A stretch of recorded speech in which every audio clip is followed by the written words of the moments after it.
Kylian Mbappé a-t-il été marabouté? Ça peut paraître fou, mais il y a un élément mystérieux qui pourrait l'affirmer. Et si tu veux le découvrir, regarde ça. Cette question du maraboutage, elle m'est venue après la défaite du Real Madrid face à Liverpool en Ligue des Champions. Ce match, c'était l'occasion pour Kylian Mbappé de montrer ce qui valait vraiment sur le terrain. Pourquoi? Parce que tu avais la star de l'équipe, Vinicius Junior, qui était blessé pour un mois. Donc, l'opportunité était offerte à Mbappé pour briller. Malheureusement, on l'a pas reconnu dans ce match. Il a d'abord raté un penalty. Ensuite, il a fait une chute incroyable qui a fait le tour des réseaux sociaux. Et quand tu vois ce Kylian Mbappé-là, qui a des années-lumière du Kylian Mbappé champion du monde de 2018, il y a une question qui se pose. Et celui qui a osé mettre la question du maraboutage sur la table, c'était Emmanuel Petit. Est-ce qu'il y a tant de choses Ça à a l'air dire d'être que la ça, méga finalement déprime, quoi. Bah oui, Il passe mais- plus un dribble. Mais une fois que tu as dit Il rate ça, un le problème, péno. c'est que tu n'as pas grand-chose à dire. Vinicius, c'est pas là. T'as l'impression que tout est fait autour de lui Moi, ce je soir. pense qu'il a C'est pour vraiment lui. été marabouté. Non, mais Daniel, tu sais qu'il est sérieux quand il dit ça en plus. Et bien sûr que Je je suis pense que sérieux. lui, il le croit. Mais moi, j'y crois, moi, ces choses-là. Mais Vous y nous, croyez pas, Gilbert, vous on est un Je peu te- plus rationnel. Nous, Je t'avais les dit de ne pas dire ça à l'antenne. les Je te l'avais dit, Manu. Mais je te le dis parce que je l'assume. J'y crois. Il y a pas mal de choses que je crois où nous, les Occidentaux, on ne croit pas. C'est pas dans notre culture. On est très cartésien, machin, tout ça. Moi, j'y crois. Voilà, c'est tout. Donc il a été marabouté. Par qui alors? Par qui La réponse déjà quand tu poses la question. Ah, tu penses au Parce que tu truc de crois Pogba vraiment à là ça, je sais mais- pas, tout le monde Non, me mais dit t'es pas ça. sérieux. Non mais arrête. C'est une blague, là. Je sais pas. C'est vrai que dans le monde occidental, on a du mal à croire aux forces invisibles. Mais la question qui se pose, c'est: faut-il vraiment croire au maraboutage?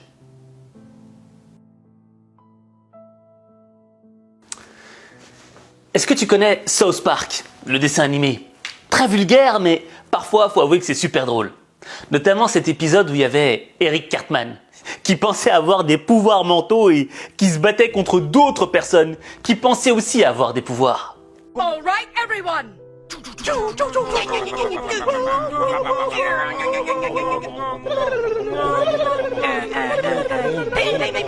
Oh, goodness, what's going on?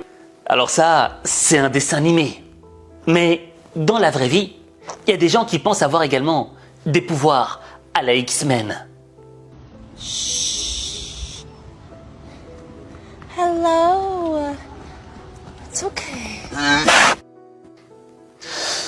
Je ressens le fluide comme cette femme qui arrêtait cette vache.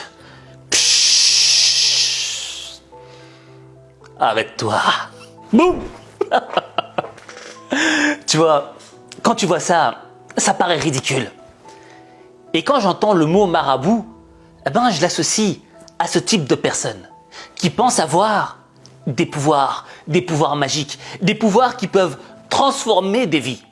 Je veux dire, on a tous reçu dans nos boîtes aux lettres un petit papier avec écrit « Marabout untel, je vous aide à régler vos problèmes d'argent, de santé, de famille et d'amour ». Enfin bref, si c'était vraiment ça la solution, il n'y aura plus besoin de faire des études de médecine, tu vois. Mais il y a un maraboutage auquel je crois vraiment.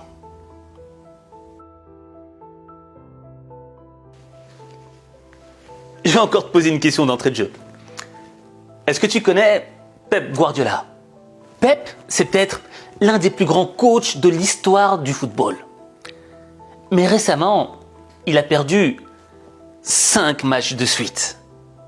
Et ça, c'est du jamais vu avec Pep Guardiola. Et le résultat, c'est quoi? C'est cette image, où tu le vois avec le visage ensanglanté. On dirait qu'il y a quelqu'un qui l'a agressé. Mais ces marques, il se les a faites lui-même. Et elles illustrent quoi, ces marques? Ce sont les griffes du doute. Tu vois, quand tu comprends pas ce qui se passe, quand t'arrives pas à trouver une solution, tu t'arraches, tu tournes tout ce qu'il y a dans ta tête. Mais tu trouves pas. Parce que tu doutes. parce que tu sais pas si tu vas trouver une solution. Et tu vois, derrière ce doute se cachent différentes énergies. Je m'explique. Tu vois, dans la vie, il y a des gens qui t'aiment. Et il y a des gens, tu sais pas pourquoi, ils te détestent. Et généralement, lorsque tu es détesté, c'est parce que tu présentes une différence. Et les haters, les gens qui te détestent, c'est souvent parce qu'ils se comparent à toi. Et dans cette comparaison, ils voient une différence flagrante. C'est que toi, tu es sur le chemin de la réussite. Et leur vie, elle stagne. Elle est pourrie. Raison pour laquelle les ratés ne te rateront pas. Ils attendent ta chute. Et toutes ces émotions, selon moi, créent des énergies. Parce que l'émotion a une contamination énergétique. Tu vois ce que je veux dire? Quand tu traînes avec quelqu'un de négatif, tu deviens un petit peu négatif. Et quand dans le monde, tu as plein de gens qui te détestent et attendent ta chute, je pense que la somme de ces énergies agit sur ton énergie spirituelle. Et parfois, ça crée le doute. Et quand tu as une répétition d'échecs, quand tu as une somme de critiques négatives, quand ton environnement commence à devenir toxique, tu as ton estime de toi qui est touchée. Tu commences à te poser les mauvaises questions. Et s'ils avaient raison? Et tu vois, ton esprit, il est comme le visage de Pep Guardiola. Il est déchiré de partout. Et ça, c'est exactement ce qui est en train d'arriver à Kylian Mbappé. Et malin que tu es, je pense que tu me vois venir. Tu vois, le pouvoir du marabout, j'y crois pas. Par contre, celui qui est derrière le marabout, son pouvoir, j'y crois. Je fais la distinction. Celui qui est derrière le marabout, c'est celui qui veut te faire chuter, te voir échouer. Et en lui, il a un pouvoir négatif, un pouvoir de haine. Il jette un petit peu l'œil. Il te souhaite le pire, le malheur dans ta vie. Quand il te voit, il te sourit. « Ah, je t'adore !»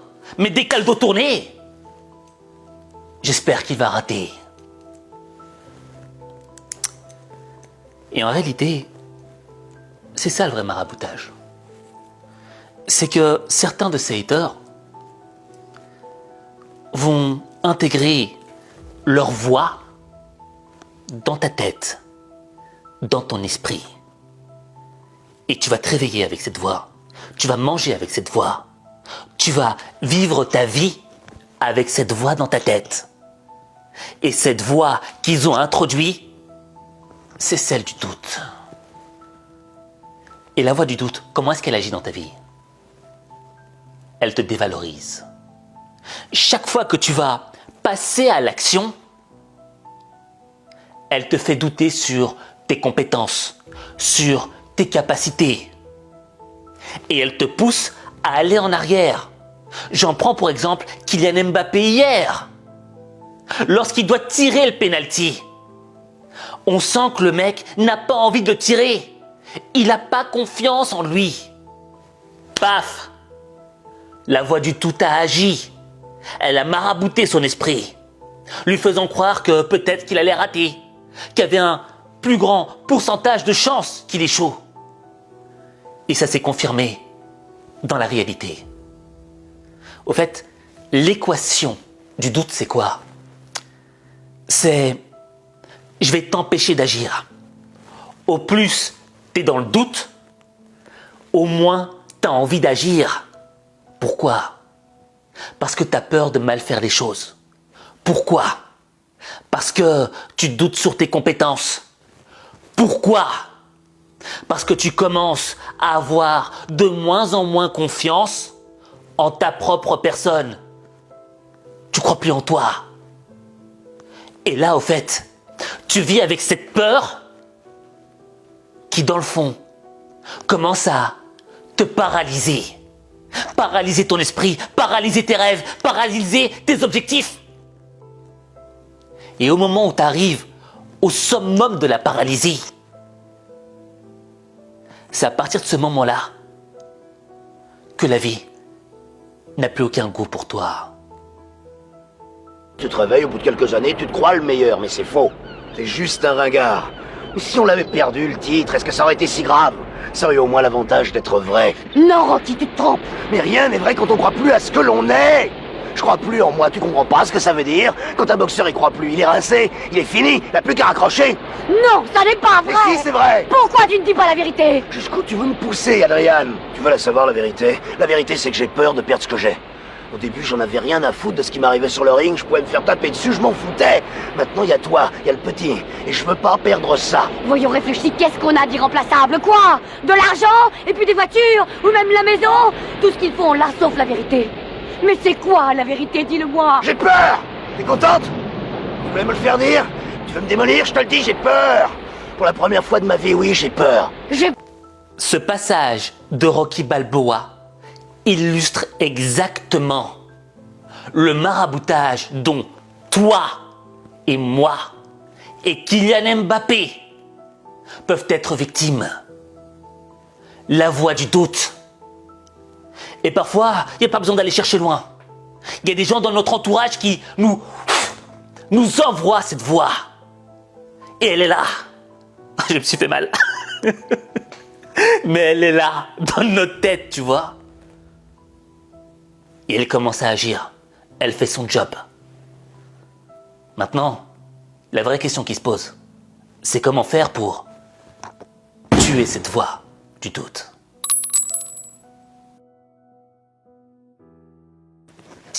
C'est facile de parler quand on est dans la position du spectateur. Je pense que si on était tous à la place de Kylian Mbappé, on aurait très difficile à s'en sortir. Moi, dans ma vie, il y a déjà une voix qui s'est intégrée dans ma tête.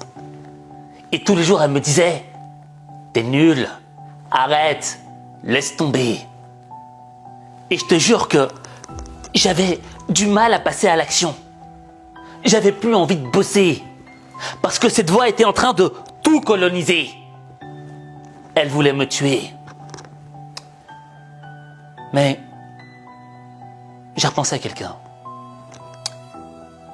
Un mec qui s'appelait Bichon. Je m'explique. Tu vois, quand j'étais petit et que je vivais en Belgique, il y avait une émission qui passait à la télé, sur la chaîne RTL TV. Et cette émission s'appelait Le Télévis. Le Télévis, c'était quoi? C'était genre une émission par an où on récoltait de l'argent pour les enfants malades, pour les gens qui étaient victimes de la leucémie.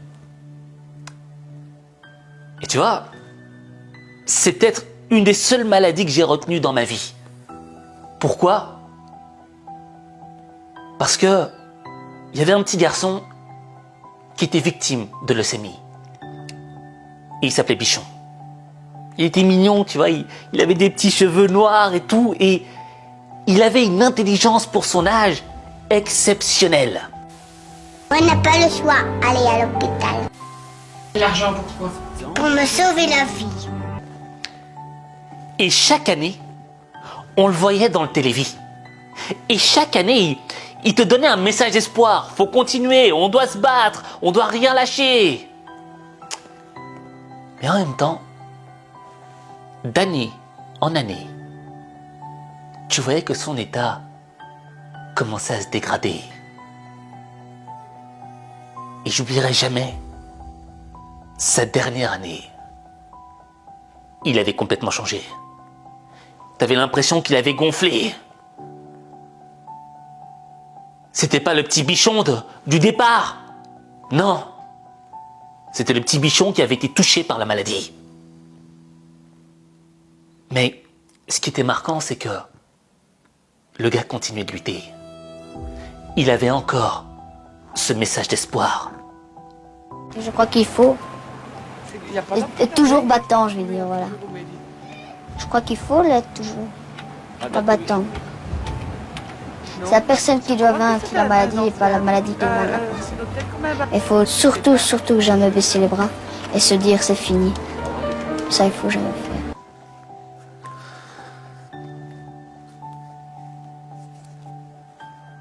Et tu vois, Bichon, il nous a quittés. Depuis sa plus tendre enfance, il a dû lutter. Pas seulement contre la maladie, mais contre la voix, celle du doute. Et lui, sa voix, c'était pas la voix de nos haters ou des ratés. Non, c'était la voix de la mort. Et chaque jour, chaque soir, quand il rentrait dans son lit, il y avait la voix de la mort qui lui parlait à son oreille. Et elle lui disait, peut-être que demain sera la fin. Et quand il se réveillait avec la voix de la mort encore à côté de son lit. Et chaque minute, chaque seconde de sa vie, cette voix de la mort l'accompagnait. Mais tu vois, la force du Bichon, c'était quoi? C'était son insouciance. Cette insouciance d'enfant. Rigole, et c'est le meilleur des remèdes. Il voyait, il entendait cette voix de la mort autour de lui quand il était à l'hôpital, quand il avait mal au plus profond de sa chair.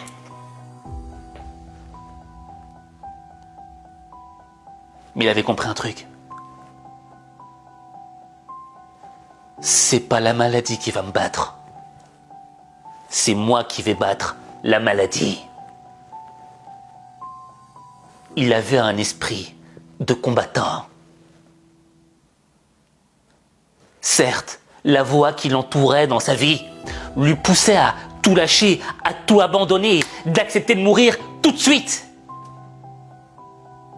Mais jusqu'à la fin de sa vie, il a décidé d'être habité par une autre voix. Celle du combat. Celle de la lutte. Celle qui te pousse à quand même aller de l'avant quand rien ne va dans ta vie. Parce qu'il faut se mettre à la place de Bichon. Hôpital, médecin, espoir, déçu, échec, jour après jour. Et au jour après jour, au fur et à mesure que tu avances, tu vois la mort qui se rapproche. Il y a de quoi perdre espoir. Mais le petit, il a vécu digne. Et il est mort dans la dignité. Parce qu'il n'a jamais lâché. Et tu vois, quand je parle de Bichon, ça me touche plus profond de moi. Et je pense que toi aussi, ça réveille quelque chose en toi. Tu sais, souvent on nous dit « Oh, regarde lui ce qu'il a. Regarde la chance que t'as. Compare-toi à lui. » Et après, on se sent coupable, tu vois. Et on pourrait se comparer à Bichon et se dire « Ah non, mais en réalité, je suis une merde. » Et continuer dans la culpabilité. Et continuer avec cette voix du doute qui nous dévalorise, nous descend. Mais dans le fond, Bichon, il n'est pas là pour qu'on se compare à lui. Bichon, c'est un rappel. Bichon, c'est un rappel qui nous dit « Je sais, c'est dur. Je sais, il y a le doute. Mais il faut se battre. Il ne faut pas lâcher. » Et quand je fais la comparaison entre la voix qui accompagnait Bichon et la voix qui nous accompagne nous, la voix des critiques négatives, la voix des « Oh, il n'y arrivera pas, etc. » C'est pas la même catégorie. C'est pas le même poids. Vivre avec celle-là, la voix de la mort,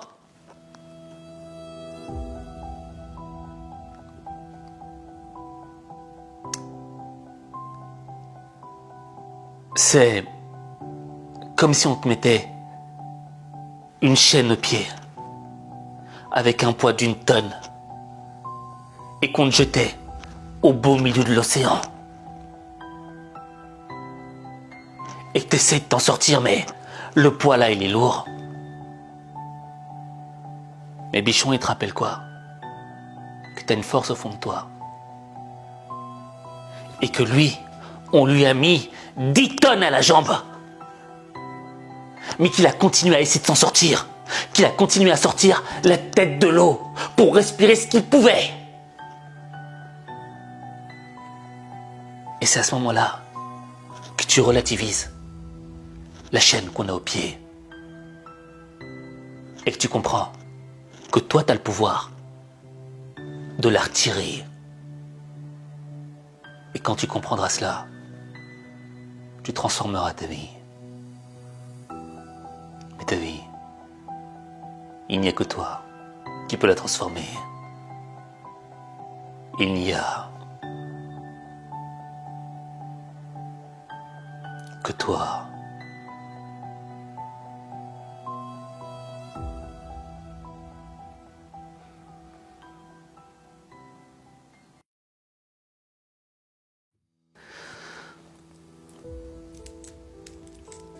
Bon, je vais faire apparaître un code QR pour faire un don au Télévis, pour faire un don et aider tous ces enfants atteints de leucémie, tu vois. Je viens d'y penser, j'ai pas de partenariat avec eux, rien du tout.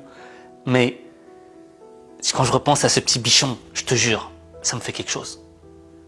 Et ne donner peut-être qu'une petite pièce en la mémoire du Bichon pour aider tous les autres millions de Bichons dans le monde qui doivent se battre avec un poids, une chaîne de 10 tonnes attachée aux pieds, attachée au cœur, ça peut donner de l'espoir. Et maintenant, j'aimerais que toi aussi tu te donnes un petit peu d'espoir. Si toi aussi, il y a cette voix du doute qui est venue s'introduire dans ton esprit, si toi aussi tu vis dans un environnement parfois qui est toxique, dans un environnement qui te dévalorise, dans un environnement où chaque jour tu manges à la soupe les critiques négatives, je te demanderai d'écrire en commentaire Bichon. Je répète, Bichon. Quand tu écris Bichon en commentaire, tu signes un contrat moral avec ta personne. Tu décides de mettre au centre de ton esprit une voix, celle du combat. Et celle du combat va éliminer celle du doute. On peut tous perdre, on peut tous avoir des échecs, on sera tous victimes de critiques négatives dans nos vies.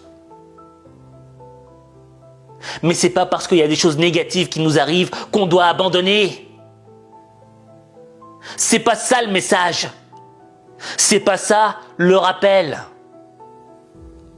Le rappel du contrat que t'as signé, Bichon, c'est que t'accueilles tous ces problèmes. T'accueilles ces voix qui veulent t'attaquer. Venez. Je suis prêt à vous combattre. Parce que je sais. Parce que dans mon cœur, j'ai signé un contrat moral avec l'état d'esprit du petit Bichon. L'état d'esprit de ceux qui luttent et qui regardent la mort droit dans les yeux.